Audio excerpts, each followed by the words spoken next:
अस्सलाम वालेकुम व्यूअर्स, उम्मीद है आप सब खैरियत से होंगे। आज का हमारा उर्दू ग्रामर में उन्वान है अराइस नवीसी, मतलब अर्जी कैसे लिखती हैं। किसी अफसर या हेडमास्टर साहब से छुट्टी लेने या किसी अफसर के कुछ गोश गुजार करने के लिए जो कुछ लिखा जाता है इसे अर्जी या दरख्वास्त कहते हैं। दरख्वास्त में जो कुछ लिखा जाए वो खुशखत, साफ और सादा होना चाहिए। और तलबा के लिए ज़रूरी हदायत। नंबर 1, अर्ज़ी लिखने के लिए सबसे पहले अफसर का ओहदा लिखा जाता है। दूसरे नंबर पर नई सतर से गुजारिश है लिख कर अपनी अर्ज़दाश्त लिखी जाती है।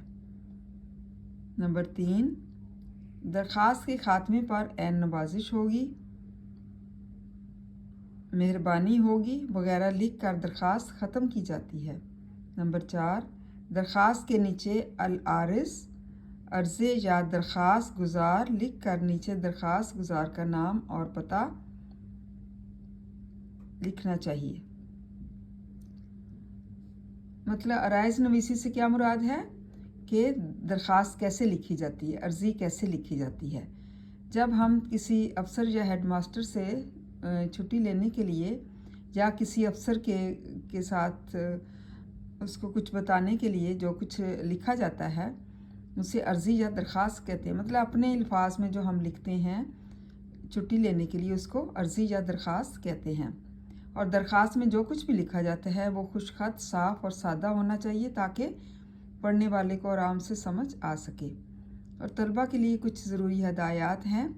अर्ज़ी लिखने के लिए, दरख्वास्त लिखने के लिए सबसे पहले अफसर का ओहदा लिखा जाता है, फिर नई सतर से गुजारिश है लिख कर अपनी अर्ज़दाश्त लिखी जाती है, फिर दरख्वास्त के ख़ात्मे पर जो मतलब आखिर पर ऐन नवाजिश लिखी जाती है या मेहरबानी होगी वगैरह लिख कर जो है दरख्वास्त ख़त्म कर दी जाती है।